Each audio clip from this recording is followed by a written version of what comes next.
Assalamualaikum. Nasigi Paw Khar tang update tawjiramge Gaza Strip adredi America Jordan Masar asidagi lokhachabu Paw Khar tang mayamda thamjiramge ahan bada Donald Trump sina statement am pibai matung da hojik Middle East si yam sathina hojik nainare yam sathina sare Middle East si yam sathina sare di America na hairiba Palestini makhaisi Gaza dagi lawthoklega Jordan amasung Egypt makhoi makhaisi thamlega aduga Gaza se amka nauna sagatpai meaning saib di makhoi na Gaza se lawga haibni seng haibda leiriba mioi makhaisi loina tanthoklega makhoi na lawjal gaibni adu asi punmaksi ahan bada Egypt na America gi Donald Trump na silliba America gi president na silliba wafam makhaisi Egypt na loina masi yaraktre madugi yam sathina condemn tarokle ahan bada adredi ani subdinabu nahal thang se numitu haugi bithang se numitu miyoi ahumni Hamas ki taraf te thadokre se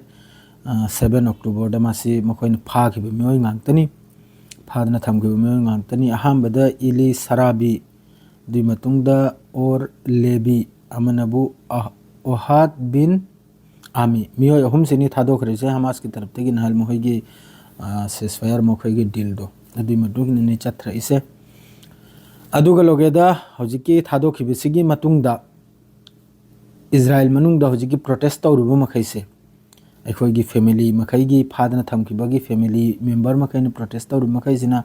amakhanna chauna laurakhi punna amakkida phakhiba mioi punmaksi thadokna baina makhoina call tawrakhi apulbara release tawthokpira waina phadna thamkhiba mioi makhaise aduga loinana Trumpna amakka hairi Israel na Iran de attack tawroi Iran amasung Tehran na deal si tawbataragadi wasi haina taragadi makhoigi hojiki nuclear ama tawru makhaise masi lepagi karigum haina taragadi Trump gi taraf tagi si kainomni ko Iran da bombing tawroi haina kainom gi taraf tagi Israel gi taraf tagi haina taragadi madredi somda amakka IDF na announce tawkhre Northern West Bank sida amuk hanna aikoigi terror Kulai paibu makhaigi operation ama tawbagi damakta phaba khotpai damakta IDF ki taraf tai simsu West Bank chida hoji yam sathina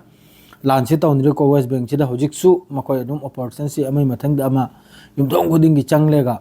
IDC check toraga sigi operation si ma adum tawri adari somnarabu Palestini makhai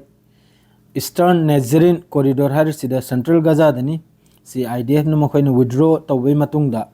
mioi punamak halakhare masigi loimak aina masi screenshot tawraga loina napsaramni video punamak mioi mahi loina halakhare hojiki Gaza Strip da Nazarene corridor Central Gaza Strip hari mafam sida madredi somna ba amakka report am phangi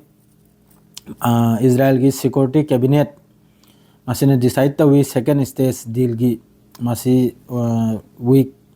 hafta mai matung da masigi su soi da makki kanum ji thola kanai masim chu makhoi mi fam tawnari mathang thangba kanum tawbagi ikoi gi mioi sem hoi gi ceasefire se sigi kari mong dana second stage si chatrakpagi adui mong do asu makhoi tanri da hojik ta Jordan na su sa phaido khare kari gumba Israel na Palestini makai Jordan da hapkan bei Jordan da thamgani bei tawba taragadi direct war declare ne haina asum tawdana hojik lairiba Middle East da Islamic country mahisina Donald Trump na pirakpa statement du loina condemn tawi oisina so condemn tawi aduga Iran gi logeda hojik leptra lersi Iran gi sat pirisi hojik ta Russia China madre somnar bu Yemen si leire atopa mahisi di adum kanum tawrumni ko aduga makhoi anihum si di phajana Iran gi support ni do Iran su adugi matungina magi thokpa mai sem sadana loina lan gi damakta masu pura ready ni adu Iran na hari mangon gi magi security da threat oiba taragadi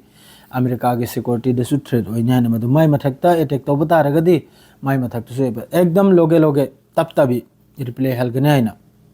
asima laikre paw adu nahi gi disia bhoktani paw se sidalo ijra makha ta ba maglak pudoi tungda muk paw du pijrage assalamu alaikum